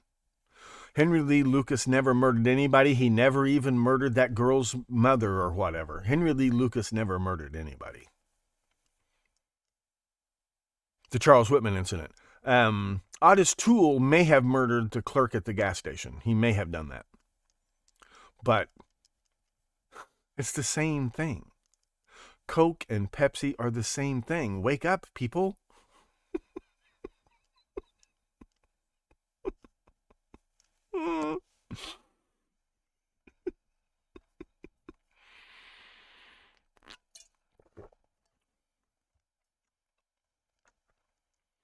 Dr. Pepper is the blue pill. What I think is hilarious is Viagra is literally the blue pill. It's literally the blue pill. It's known as the blue pill. And people go, blah, blah, blah, blah, blah. Keep taking your blue pills.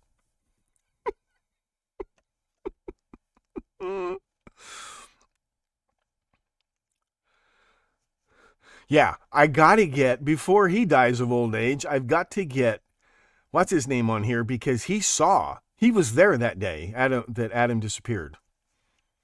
Yeah, the real truth about Adam's parents, the real truth about Jeffrey Dahmer. Jeffrey Dahmer was living there, and lots of witnesses said, a lot of kids said he tried to snatch me. When Dahmer's face appeared on TV for murdering people in Milwaukee, Wisconsin, there were people grown. They were children. They grew up. These are people in their 20s picking up the phone, calling the police, said, that's the guy that tried to snatch me at the mall that time. And that was all covered up. What's his name? He was there. I've emailed him, and I'm going to have him on here as soon as I can. Willis Morgan. He wrote a book about it. He was there the day Adam disappeared. And he saw, because when he saw Dahmer's picture on TV, he said, that's the guy that was at the mall acting suspicious when Adam Walsh disappeared. He recognized him immediately. And he did live there.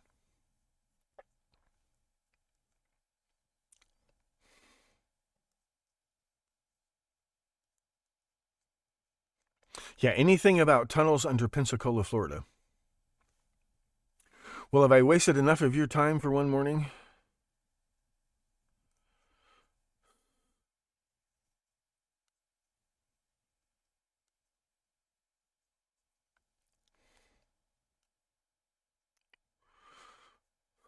Yeah, anything you have on Zapruder. If you have facts, send them to me.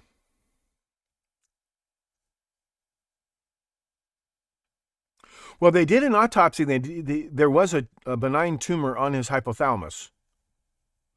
But was it planted there? See, here's what's really, really, really funny. Ulrike Meinhof had a tumor removed from next to her hypothalamus when she was pregnant. And after that, she goes crazy and starts this left-wing terror group, the Baader-Meinhof group.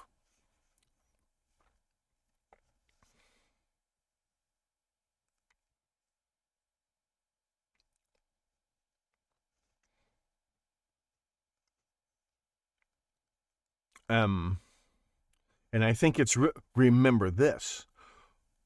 Those are two separate cases. There's the murder of Whitman's mother, which everyone just assumes Charles did. Then, after he murders his mother, then he goes on a kill rampage.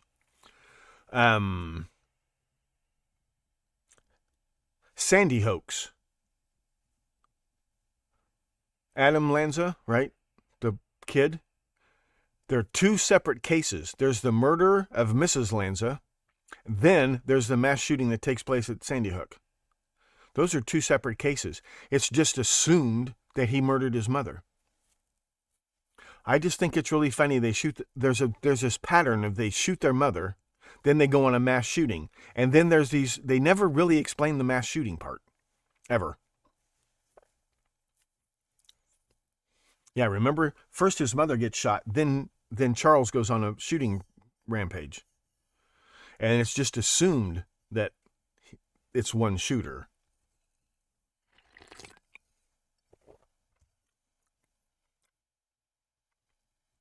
That's what I'm asking you, Rhino. I'm asking you who's responsible for those tunnels. Because, as you will see, you need to pay. You need to become a member. You're going to see in the next couple of premium episodes who I think built those tunnels and how that connects to the Zodiac case. You're going to see that. I will show you that. But any crazy conspiracy theories about them would help a lot.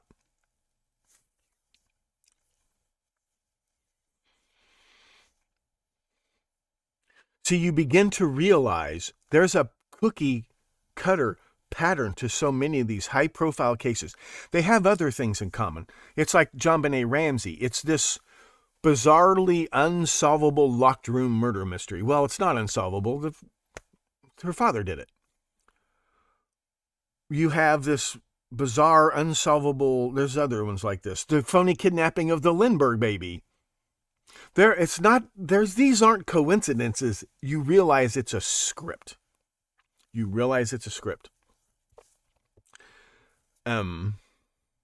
Not that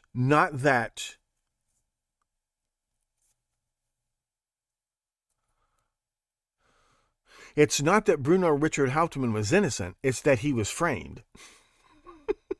It's not that Charles Manson was innocent, it's that he was framed. It's not that David Berkowitz is innocent, it's that he's framed. It becomes less about... Here's another thing. It's not that Oswald was innocent, it's that he's framed. It becomes... The funny thing about these cases is the actual murderer is less important than the propaganda myth about the motive. It's the motive that's the propaganda myth. When you understand the real Lee Harvey, and now these recently declassified documents show us more about Lee Harvey Oswald.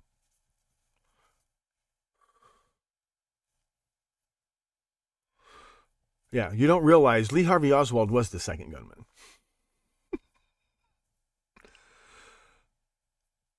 OJ is guilty. The myth about OJ being framed is his lawyers paid. Okay, the expert who testified that he saw the bloody, because Ron Goldman's glasses, there was a lens missing. He said that LAPD actually had it and there was a bloody fingerprint on the lens. No one's ever seen this. This is a hair I'm going to split. Here's a hair I'm going to split.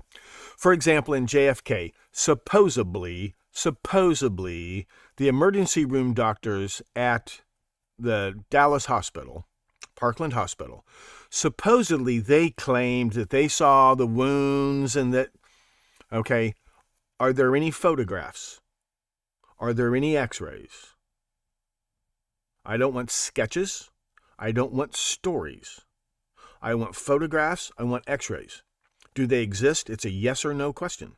Do they exist? Yes or no? No, they don't. Therefore, all you have is a tall tale. I'm sorry. But when it comes to investigating these kinds of cases, it's all about the tall tale, right? Taking in people's imaginations, the tall tale becomes evidence. Tall tales are not evidence. If there's no corroborating evidence, then you have to throw them out completely. If you find if there's a photograph, if there's an x-ray, if there's any evidence of any kind.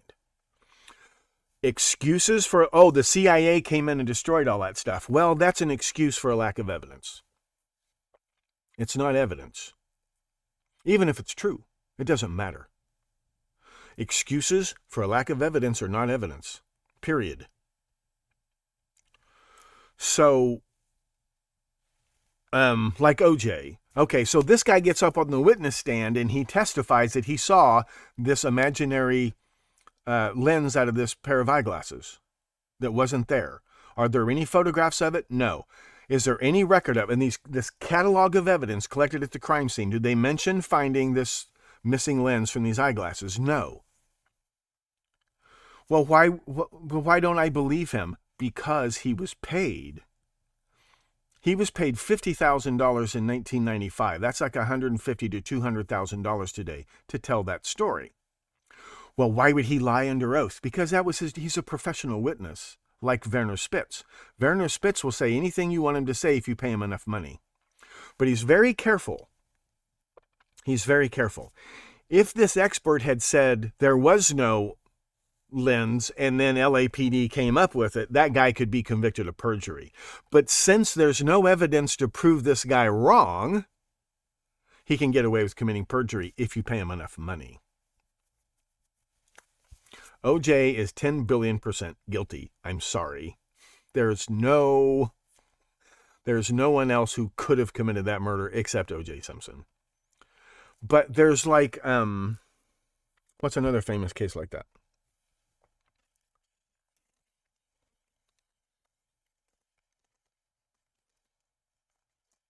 Now, did LAPD destroy their own case? Yes. The whole point about OJ is not that he was framed, it's just that LAPD was just really sloppy. What I thought was hilarious was this was going to be their showcase trial to prove once and for all that they were not racist. It's not that there was a conspiracy to frame OJ. I wouldn't have voted guilty because they themselves proved on the witness stand how sloppy and incompetent they were. I never would have taken that case to trial because every piece of evidence that proves OJ did it, it could be impeached, and it was impeached by their own testimony. It was a conspiracy. It was just laziness, sloppiness, and incompetence.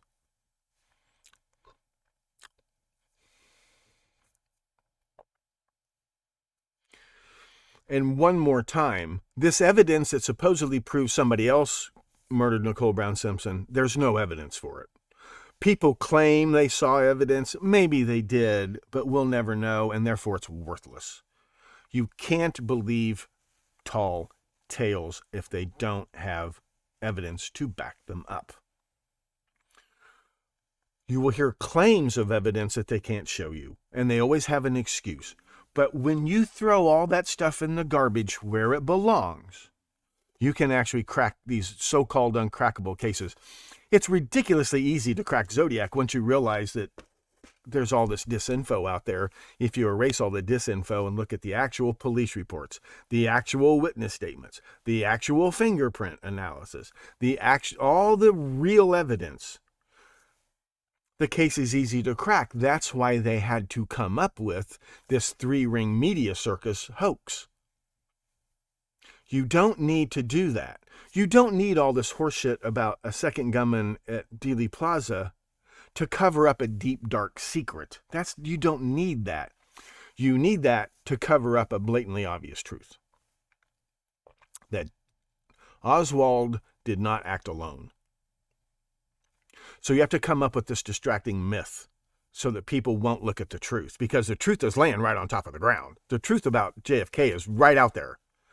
They have to pull a curtain down and they have to put on this laser light show and these fireworks and these opera singers and these rock musicians and these Charles Manson people. They have to put that on there.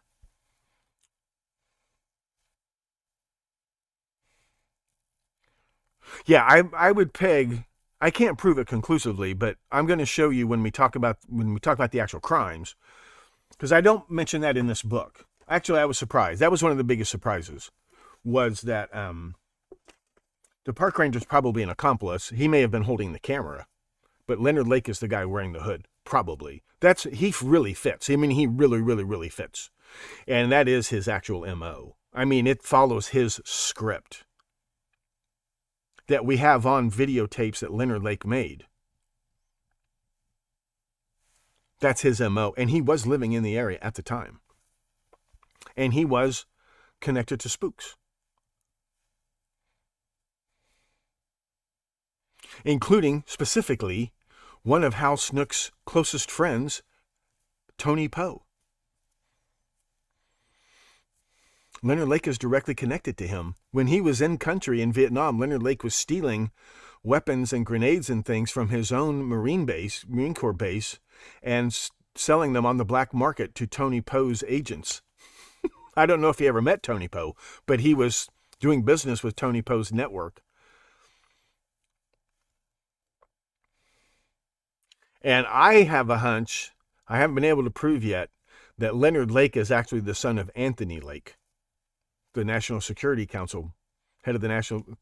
that guy, they almost never mention that guy. That guy makes Everett Howard Hunt look like J. Edgar Hoover.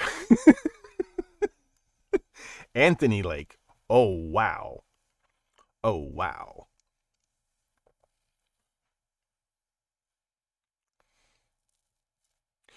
But yes, Charles Whitman did have a benign tumor pressing on his hypothalamus, which may have contributed.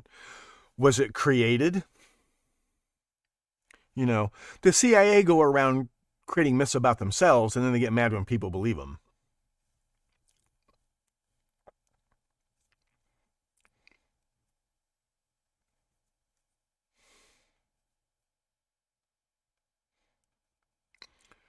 Yeah, if you haven't seen the Confession Killer documentary, that might be the best true crime documentary I've ever seen.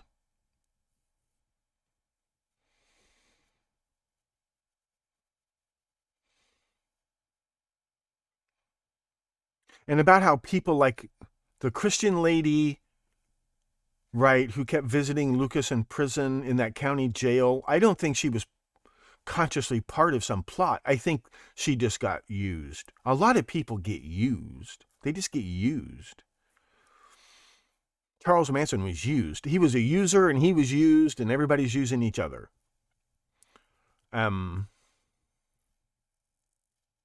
JFK was being used.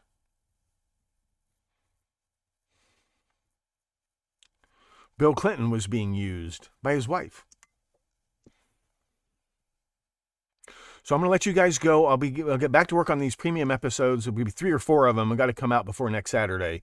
So you are going to get walloped upside the head with this stuff. But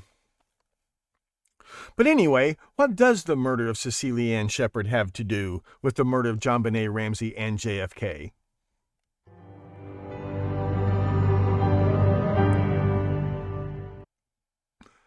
Damn it. I'm Professor Thomas Henry Horan, asking you to please stay plugged in to the Stones Unturned podcast. He reads everything. I read everything. Mwah. Put that wherever you want it.